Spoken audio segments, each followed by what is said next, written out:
आधार के साथ electoral roll का लिंकिंग को लेकर के जो मुद्दा उठा रहे, मैं मानता हूं कि इन्होंने बिल का प्रावधान को ठीक से नहीं पढ़ा। चुनाव सुधार बिल लोकसभा में पास। जो सदस्य इसके पक्ष में है वो हाँ कहे, जो सदस्य इसके विरोध में है वो ना कहे। मेरे विचार में निर्णय हाँ वालों के पक्ष में हुआ, हाँ वालों के पक्ष में हुआ, प्रस्ताव स्वीकृत हुआ और विधेयक पारित हुआ। बिल में वोटर आईडी को आधार कार्ड से जोड़ने का प्रावधान। बिल में वोटर लिस्ट में दोहराव रोकने का प्रावधान। कांग्रेस समेत अधिकतर दलों ने किया विरोध। The bill was introduced today. What is the tearing hurry?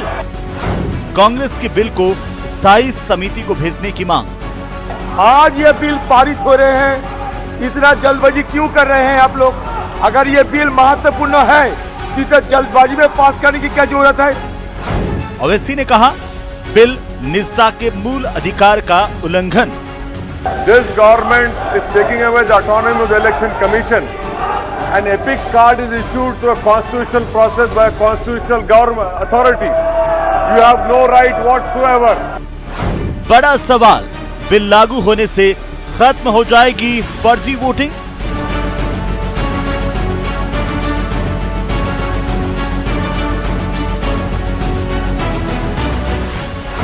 चुनाव सुधार बिल किसकी मुश्किल? नमस्कार, बहुत स्वागत है आपका। प्राइम डिबेट देख रहे हैं आप, आपके साथ में जेपी शर्मा। कृषि बिलों की वापसी के बाद विपक्ष के और हमलावर होने के कयास लगाए जा रहे थे। विश्लेषक मानते हैं कि चुनाव सुधार बिल पर विपक्ष ने जो जोरदार विरोध किया है, ये उन्हीं कयासों की एक तरह से पुष्टि करता है।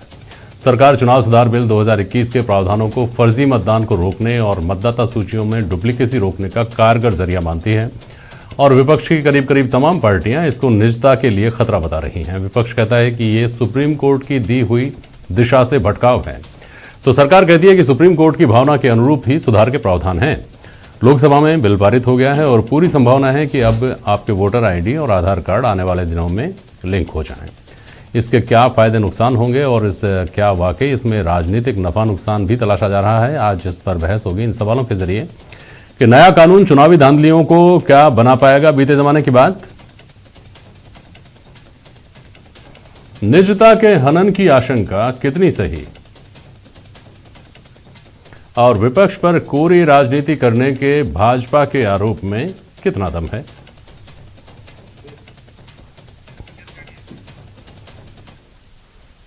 सुविख्यात एडवोकेट ए.के. जैन साहब हमारे साथ एक्सपर्ट पैनल के तौर पर मौजूद हैं, एक्सपर्ट पैनलिस्ट के तौर पर। स्वर्णिम चतुर्वेदी जी हैं, कांग्रेस के प्रवक्ता हमारे साथ। सुरेंद्र सिंह नरूका जी हैं, भारतीय जनता पार्टी के प्रवक्ता। और एस.पी. मित्तल साहब हैं, वरिष्ठ पत्रकार। बहुत स्वागत है आप सभी का। स्वर्णिम जी, सबसे पहले आपके पास आ रहा हूँ। कैसे जो भाजपा आरोप लगा रही है कि ये कोरी थोथी राजनीति नहीं है, कैसे जो आशंकाएं हैं वो जायज़ हैं, वो समझा दीजिए। देखिए जेपी जी, पहले भी ये मुद्दा उठा कि आधार कार्ड के द्वारा अगर बैंक अकाउंट खुलवाना मैंडेटरी किया जाता है या और अन्य जो सुविधाएं हैं वो उनमें अगर मैंडेटरी किया जाता है तो इसमें एक डेटा सरकार इकट्ठा करेगी। और इस चीज़ को लेकर के सब लोगों ने चुनौती दी। जब सरकार नहीं मानी तो सुप्रीम कोर्ट में भी चुनौती दी गई। सुप्रीम कोर्ट ने यह माना, सुप्रीम कोर्ट के आदेश की यह भावना है कि यदि किसी व्यक्ति के अधिकार लेने का कोई कार्य करता है, उसके अधिकार है, उनके अधिकारों को की प्राप्ति के लिए आधार कार्ड को मैंडेटरी नहीं किया जा सकता। उसका जो लिबर्टी का, उसकी निजता का जो अधिकार है उसको छीना नहीं जा सकता। सरकार बार बार इस पर अतिक्रमण करना चाहती है और निजता को जो है अपने कहना चाहिए निजता का उल्लंघन करना चाहती है। अब आप देखें, जब सुप्रीम कोर्ट ने यह कहा कि आप केवल जो ऐसी योजनाएं हैं जो सरकार देती है उसका लाभ कोई व्यक्ति प्राप्त करे, केवल वहां आधार कार्ड की आवश्यकता है, बाकी आधार कार्ड मैंडेटरी नहीं है। आज अगर वोट का अधिकार जो व्यक्ति का संविधान प्रदत्त अधिकार है, इसको लेने के लिए आदमी के निजता पर अगर हमला सरकार करना चाहती है इसके बदले, तो यह गलत है। इसका हम विरोध करते हैं। और आप देखिए आधार कार्ड क्यों जरूरी है, जबकि अलग अलग कानून है। अगर आप कहते हैं कि 2 जगह वोटर लिस्ट में नाम नहीं होना चाहिए तो ये तो अपराध है, इसमें अपराध में सजा दी जा सकती है, इसमें आधार कार्ड की आवश्यकता नहीं है। जबकि आपने सुप्रीम कोर्ट ने यह भी कहा कि आप आधार कार्ड बने, इसके डेटा कहीं चोरी नहीं हो, हैक नहीं हो, इसके लिए भी आप कानून लाइए, वो तो आप नहीं लाए। और जब आपको सारी निजता जो आप बैंक अकाउंट के माध्यम से लोगों की निजी जिंदगी में झांकना चाहते थे, आप बच्चों के एडमिशन को लेकर के झांकना चाहते थे, उनकी उस पर रोक लगाई, तो अब आपने एक ऐसा प्रावधान लेकर के आ गए जो सुप्रीम कोर्ट की जो आदेश है उसकी भावनाओं को आहत करता है। स्वप्निल जी, एक बात का जवाब दे दीजिए मुझे खाली, उसके बाद मैं आगे बढ़ता हूँ। आप जो आधार कार्ड का तकमीना आप लोग जो लेकर आए थे, उसमें क्या अच्छा था जिसको भारतीय जनता पार्टी की सरकार ने आने के बाद हटा दिया और आधार इतनी सारी जोखिमों से भर गया? देखिए, बिल्कुल आधार कार्ड को लेकर के जो प्रावधान, जो संविधान प्रदत्त प्रावधान है, जो अधिकार मिले हैं व्यक्ति को, उन अधिकारों का अगर हनन किसी भी प्रकार से होता है तो वो गलत है। बहुत से ऐसे व्यक्ति हैं जो आधार कार्ड नहीं बनवाना चाहते हैं। मैं दूसरी बात कर रहा हूं सर, या तो ये तो इससे आगे की बात हो गई। आधार में क्या फुल प्रूफ था, बेसिक जो आपने प्रोविजन किए होंगे ना आधार बनाने में और आधार के उपयोग में, कि यहां तक तो इसका जो डेटा है वो लीक नहीं होगा, गोपनीयता बरकरार रहेगी, और उस प्रोविजन को हटा दिया गया। उसके बाद ये रिस्की हो गया, इसकी गोपनीयता भी भंग हो सकती है, इसका डेटा भी लीक हो सकता है। वो क्या चीज़ है? देखिए, डेटा लीक हो सकता है, उसके लिए तो कानून बनना चाहिए, वो एक अलग चीज़ है। ये बात सही है, सुप्रीम कोर्ट ने भी माना और मैं भी मानता हूँ। हम भी ये कहते हैं कि आधार कार्ड में जो व्यक्ति की पहचान है, जो आईडी है, वो चूंकि बायोमेट्रिक है, वो बदल नहीं सकती। लेकिन आधार कार्ड को मैंडेटरी करके आप उनकी सभी जो निजी जिंदगी है, उसकी जो जानकारियां हैं, उसको यदि सरकार अपने पास रखना चाहे, उसको सुप्रीम कोर्ट ने भी गलत माना, हम भी गलत मानते हैं, और इसी चीज को लेकर के चुनौती दी गई थी। आज लेकिन आप अलग अलग तरीके से, पहले आपने बैंक अकाउंट के लिए किया, फिर और किसी चीज के लिए किया, बच्चों के एडमिशन के लिए किया, आज आप वोटर आईडी को जोड़ना चाहते हैं। नरूका साहब, अगर कांग्रेस की इस दलील में दम नहीं है कि सरकार ताक झांक करना चाहती है लोगों के निजी जीवन में, सरकार लोगों की जानकारी, लोगों का डेटा इकट्ठा करना चाहती है, उसका मनचाहा उपयोग करना चाहती है, इस आरोप में अगर दम नहीं है तो आपके लिए बहुत मुश्किल नहीं होना चाहिए ना उनको ये भरोसा दिलाना या उनको नंगा कर देना और लोगों के सामने ये सच्चाई ले आना। नरूका साहब, बिल्कुल कांग्रेस पहले तो ये आधार कार्ड, जैसे आपने भी पूछा कि आधार कार्ड लेके कौन आया, कांग्रेस लेके आई, तो क्या उनको पहले ये पता नहीं था कि इसमें कोई निजता के भंग हो सकता है? दूसरी बात, ये सुप्रीम कोर्ट का आधार लेके आ रहे हैं। 25 सितंबर 2018 को सुप्रीम कोर्ट की 5 बेंच ने आदेश दिया, उस आदेश में बाकायदा बिल्कुल क्लियर करके उन्होंने आदेश दिया है कि किसी भी प्रकार से आधार कार्ड पे निजता का कोई भी उल्लंघन नहीं हो रहा। सेकंड सर, ये जो चुनाव सुधार जो बिल लेके आए हैं, उस चुनाव सुधार बिल में क्या उद्देश्य है? केवल उद्देश्य मात्र ये है कि कोई भी जो फर्जी आईडी के आधार पे, फर्जी जो दो जगह किसी ने अपना मतपत्र बना रखा है, जो कार्ड बना रखा है, पहचान इसका वोटर कार्ड बना रखा है, वो हट जाए, फर्जी मतदान नहीं हो। और बाकी सुधार क्या लेके आए? मेरी अगर जन्म 2 जनवरी 2021 को मेरा, हाँ वो तो ठीक है, 4 बार करेंगे अभी आप उसको, वो साल में एक बार ही होता था अपडेट, अब आप उसको 4 बार कर देंगे, फर्जी मतदान इससे रुक जाएगा, और जो बाहर रह रहे हैं लोग वो भी वोट डाल सकेंगे। सैनिकों के लिए भी जो स्पाउस वाला क्लॉज आप डाल रहे हैं, संक्षेप में यही है। लेकिन इसके साथ जो आशंकाएं जुड़ी हुई हैं, जवाब तो उनका देना नरूका जी। मैं उसी को क्लियर कर रहा हूं सर। 2019 के अंदर बाकायदा निर्वाचन आयोग ने एक पत्र लिखा मंत्रालय को, और उन्होंने ये बताया कि साहब इसमें आधार कार्ड को लिंक किया जाना आवश्यक है। उसके बाद में जो रविशंकर जी लॉ मिनिस्टर थे, उन्होंने संसद के अंदर मार्च के अंदर ये चीज रखी कि आधार कार्ड को वोटर आईडी से जोड़ेंगे। आप आज जब ये बिल बन के आए हैं, उस वक्त ऐतराज कर रहे हैं, जब रिटर्न के अंदर क्वेश्चन आया, उसका उत्तर आया संसद के अंदर, आपके जो सांसद कहां थे? निर्वाचन आयोग ने मंत्रालय से पूछा, मंत्रालय ने बाकायदा इसकी नोटशीट चलाई, उस वक्त आपके सांसद कहां थे? और सुप्रीम कोर्ट के जिस आदेश की बात कर रहे हैं, सुप्रीम कोर्ट के आदेश में बिल्कुल क्लियर कर रखा है कि आधार कार्ड से किसी भी प्रकार की निजता का उल्लंघन नहीं होता। यही आधार कोर्ट के अपनी अपनी व्याख्या है। स्वर्णिम चतुर्वेदी जी भी कुछ कहना चाह रहे हैं इसके ऊपर, और निश्चित तौर पर आपने जो सुप्रीम कोर्ट की भावना जो आपने बताई है, उसके उलट कोई भावना इनके पास भी होगी दूसरे किसी फैसले में। एक एजेंट साहब से समझने की कोशिश करते हैं कि इसमें दरअसल सुप्रीम कोर्ट के अब तक के जो फैसले, अब तक के जो ऑब्जर्वेशंस आधार को लेकर के आए हैं, उसको लेकर तकनीकी तौर पर क्या तो आदेश जैसी शक्ल में आता है और क्या सुप्रीम कोर्ट की भावना के रूप में आता है? जैन साहब, देखिए, आधार कार्ड और इससे जुड़ी हुई सारा, क्योंकि ये एडवांस टेक्नोलॉजी से जुड़ी हुई चीज़ें हैं, तो इनको समझना इतना आसान नहीं। पर दुर्भाग्य क्या है कि आप आधार बिल जो लेकर आए, पहले ऑर्डिनेंस के रूप में लेके आए और दोबारा उसे मनी बिल के रूप में लोकसभा में पारित करा लिया गया, और आज भी बिना किसी डिटेल डिस्कशंस के एक महत्वपूर्ण कानून देश के अंदर बना दिया गया। प्रश्न ये है कि सुप्रीम कोर्ट का काम कानून बनाना नहीं है, सुप्रीम कोर्ट लेजिस्लेशन का काम लेजिस्लेशन का है। आप सुप्रीम कोर्ट का बार बार नाम नहीं ले सकते कि सुप्रीम कोर्ट ने ये डायरेक्शन दिए, सुप्रीम कोर्ट ने ये डायरेक्शन दिए। सुप्रीम कोर्ट हिंदुस्तान की लेजिस्लेचर्स नहीं है। सुप्रीम कोर्ट का काम तो कानून को इंटरप्रेट करना है। अब सबसे बड़ी बात है कि आधार को लिंक करने से दिक्कत क्या है। आधार को लिंक करने से के लिए जो फायदे बताए जाते हैं वो बताए जाते हैं कि डुप्लीकेसी ऑफ वोट्स खत्म हो जाएगी और जो माइग्रेट लेबर्स हैं उनको वोट मिलेंगे, दैट इज समथिंग थिंग। पर जो सबसे बड़ी बात है कि 2015 में जब आधार बिल आया था और सुप्रीम कोर्ट में जब मामला स्टे हुआ, उससे पहले तेलंगाना और आंध्र प्रदेश के राज्यों ने अपनी वोटर आईडी को कनेक्ट कर लिया था आधार के साथ। और उसका रिजल्ट जब 2018 में इलेक्शन आने लगे तो 55 लाख वोटर्स जो जेन्युइन वोटर्स थे उनके नाम वोटर लिस्ट से गायब हो गए थे।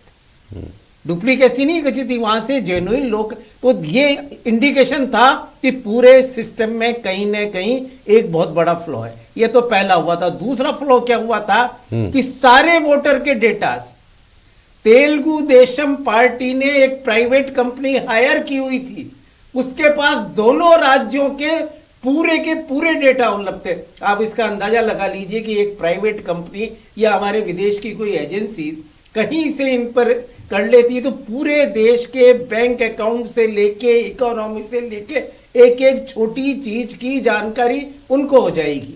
सबसे बड़ी समस्या है डेटा प्रोटेक्शन। सुप्रीम कोर्ट ने भी कहा था data protection, full proof data protection जब तक नहीं हो वो मस्ट है। और सुप्रीम कोर्ट ने जो जजमेंट था उसमें भी ये कहा था कि जो वेलफेयर स्कीम्स हैं जिसमें बाद में बैंकिंग अकाउंट्स को भी डाल दिया गया था और राशन कार्ड्स हैं प्लस एलपीजी सिलेंडर्स हैं, एनीथिंग से उनके लिए आधार कार्ड से लिंक करने की, क्योंकि आपके डीबीटी डायरेक्ट बेनिफिट ट्रांसफर उसमें दिया जा रहा था। उसमें भी जस्टिस डीवाई चंद्रचूड़ का डिसेंटिंग जजमेंट था, वो यूनिनेमस जजमेंट नहीं था 5 जजेज के बारे में। केशवानंद भारती की तरह से या गोलखनाथ के केस की तरह ये जजमेंट भी कभी ओवर रूल हो सकता है। It is not the uniform judgement. पर सबसे बड़ी बात है कि आज भी 2010 में national identity card act bill लाया गया था जो लोकसभा में पेंडिंग था। तब बतौर मनी बिल लाया जाता है जो राज्यसभा में नहीं जाता और जिसको सिर्फ कंसोलिडेटेड फ्रंट ऑफ इंडिया से जो पैसे लेने हैं या इंडियन ट्रेजरी से जो पैसे लेने हैं उसके लिए मनी बिल लाया गया था।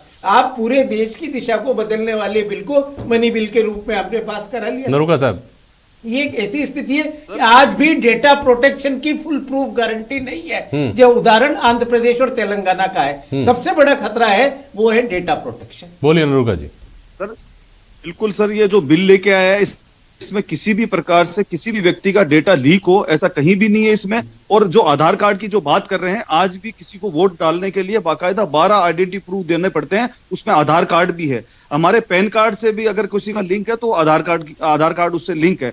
दूसरी बात, अभी ए.के. जैन साहब फरमा रहे थे कि इसमें चंद्रचूड़ जी का जो बिल्कुल डिटेल से है, उसी में जो 5 बेंच है जिसमें दीपक मिश्रा जी भी हैं, के सीकरी जी भी हैं, खानविकार जी भी है, अशोक भूषण जी भी है, उन्होंने बाकायदा ये फाइंडिंग दी है कि किसी भी प्रकार से आधार कार्ड को किसी से लिंक करने पे किसी की जो आप ये कह रहे हैं उसकी जो निजता का हनन हो जाएगा। ऐसी कोई फाइंडिंग नहीं है, बिल्कुल गलत कह रहे हैं आप।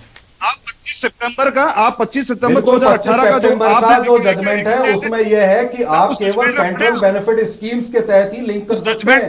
आप अधिकारों को रोकने के लिए जो अधिकार आदमी अपने मांगता है, जो अधिकार संविधान से मिले हैं, उसके लिए मैंडेटरी नहीं रखा है। उसी जजमेंट में ये कहा है और उसी जजमेंट में ये आदेश दिया गया है कि पहले आप डेटा प्रोटेक्शन बिल लाएं और वो बिल भी आप ऐसा लाए थे कि सरकार अगर इस डेटा को काम में ले ले तो उसको भी सुप्रीम कोर्ट ने स्टक डाउन किया। इस सब के अलावा नरूका साहब, इस सब के अलावा पिछले साल कोई ज्यादा लंबा अरसा नहीं हुआ, हम इसकी बहस में बहुत ज्यादा नहीं जाएं, इस बहुत ज़्यादा लंबा अरसा नहीं हुआ है सर। साल भर पहले ही UIDAI ने खुद ये स्वीकार किया था कि उन्होंने कुछ लाख फर्जी आधार कार्डों को निरस्त किया है।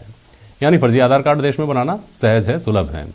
तो फर्जी आधार कार्ड बनेंगे तो फिर वोटर आईडी से आप उसको लिंक कर रहे हैं, मतदाता सूचियों से लिंक कर रहे हैं, तो वो वोटर भी बनेंगे, वोटर बनेंगे तो वोट भी डालेंगे।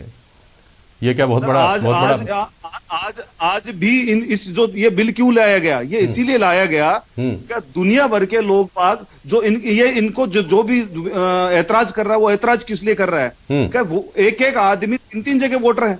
और जब आधार कार्ड से जुड़ जाएगा तो एक जगह वोटर रहेगा। तो फर्जीवाड़ा जो है उसको रोकने के लिए तो बिल लाया गया है। ठीक है कि मतदान सूची में जब उस आधार कार्ड से जोड़ेंगे तो उसके जो और कई जगह बिल जो उसने आधार बना रखा है पहचान कार्ड, वो खत्म हो जाएंगे। एक जगह वोटिंग देकर एक ही वोटर रहेगा। आप स्वर्णिम जी जरा मुझे निजता की बात समझा दीजिए आप, कि निजता कैसे खत्म हो जाएगी और उस देश में निजता की चिंता कैसे करें और कैसे सरकारें इसको इंश्योर करें, सिस्टम उसको इंश्योर करे।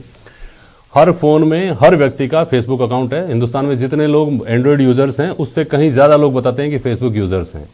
हर आदमी के हाथ में फ़ोन है तो उसमें व्हाट्सएप भी कहीं ना कहीं है और उसमें इंपॉर्टेंट गोपनीय उसके लिए बेहद महत्वपूर्ण होने वाले डॉक्यूमेंट्स भी आते जाते हैं। और जब आप उसको इंस्टॉल करते हैं तो पहले वो आपकी फ़ोटो की एक्सेस मांगता है, वो आपके ऑडियो को रिकॉर्ड करने की एक्सेस मांगता है, आपके कॉन्टैक्ट की एक्सेस मांगता है और आदमी सहर्ष उसको दबाता जाता है yes yes yes yes yes और फिर आप उसमें रजिस्टर्ड हो गए। तो वहाँ गोपनीयता की चिंता नहीं है। और चलिए ठीक है, इंडिविजुअल आदमी चिंता करेगा नहीं करेगा, उसकी अपनी प्राथमिकताएं, उसको उपयोग करना है तो उसको करना ही करना पड़ेगा। लेकिन सिस्टम आज तक इसको इंश्योर नहीं कर पाया है कि उसकी सूचनाएं लीक नहीं होगी, उसकी निजता भंग नहीं होगी। तो क्या 2014 के बाद नरेंद्र मोदी के आने के बाद के जिस सिस्टम के ऊपर ही दारोमदार डाला जाएगा क्या? जब आधार जैसी धारणा आई थी उसी वक्त इस बात को इंश्योर करने की दिशा में काम क्यों नहीं कर लिया गया था? बहुत संक्षेप में बोलिएगा, समय बहुत। देखिए बिल्कुल संक्षेप में मैं बता रहा हूं आपको। आधार कार्ड जो है उससे निजता का उल्लंघन इस प्रकार से है, यदि मैं मेरी निजता किसी सार्वजनिक करना चाहूं तो वो एक अलग बात है, मैं किसी भी ऐप के माध्यम से, लेकिन सरकार इसको संस्थागत नहीं कर सकती। और इसी बात को लेकर के जब चुनौती दी गई तो कोर्ट में एक पहलू आपका सही है, लेकिन सरकार इस बात को इंश्योर कर सकती है। नागरिक उसके हैं सरकार के, सरकार कोई मशीन नहीं होती है, सरकार आदमियों से ही बनती है। सरकार इस बात को क्यों नहीं इंश्योर करेगी कि यहाँ के नागरिकों का डेटा हिंदुस्तान से बाहर की जो कंपनियां हैं उनके पास नहीं पहुंचे?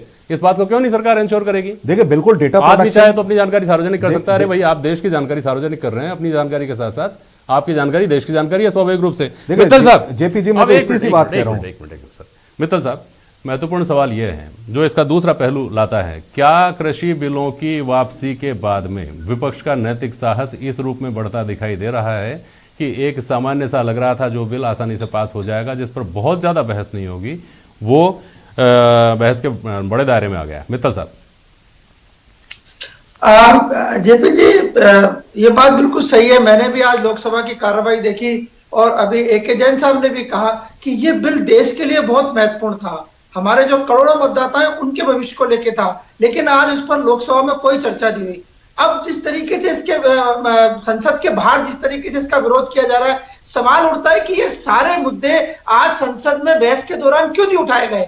तब तो विपक्ष और मुद्दों को लेकर क्या नाम से बहिष्कार कर रहा है और इस पर बात नहीं कर रहा है। ऐसे ही जब क्या नाम से लड़कियों की शादी के 21 साल का जो बिल आया उस पर जो प्रस्ताव की बात आई उस पर भी बहस नहीं हुई। मैं ये कहना चाहता हूं कि जब इतने महत्वपूर्ण मुद्दों पर आप संसद में चर्चा नहीं करना चाहते हैं तो फिर संसद के बाहर करना क्या चाहते हैं?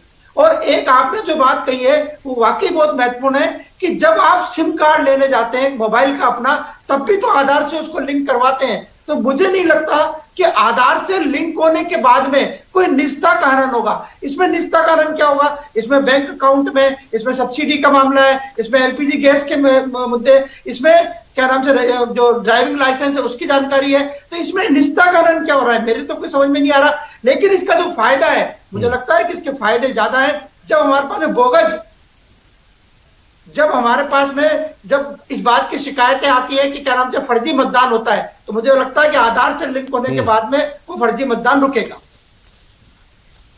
ठीक है मित्तल साहब।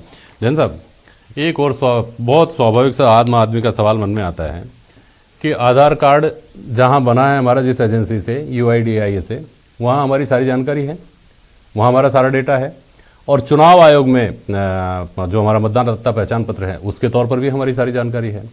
तो क्या हम एक एजेंसी को दूसरी एजेंसी से जोड़ दिया जाएगा तो हमारा डेटा लीक हो जाएगा? तो क्या हम ये मान करके चल रहे हैं इस आरोप के साथ कि ये एजेंसी विश्वसनीय थी, जहां सब कुछ सुरक्षित था, इससे जुड़ी और बेड़ा गर्क सब कुछ लीक हो गया आपका? UIDAI का भी सबसे बड़ा विरोध इसी बात को लेकर है कि वहाँ डेटा प्रोटेक्शन परफेक्ट नहीं। यदि हर आदमी को ये रहे, मैंने पता है कि मेरे आधार कार्ड से मेरे सारे बैंक अकाउंट्स लिंक्स हैं, मेरे सारे परिवार से संबंधित बातें, मेरी बात सारी बातें लिंक्स है, मेरा ड्राइविंग लाइसेंस लिंक्स है, एवरीथिंग लिंक है, और ये सारे देश की सूचनाएं, आप उस इमेजिन करिए कि ये सारे देश की सूचनाएं हैं। अभी आपने भी कहा कि अभी भी लाखों फर्जी आईडी कार्ड्स बन रहे हैं, तो इसका मतलब ये नहीं कि वोटर आईडी फर्जी होने से रुक जाएगी।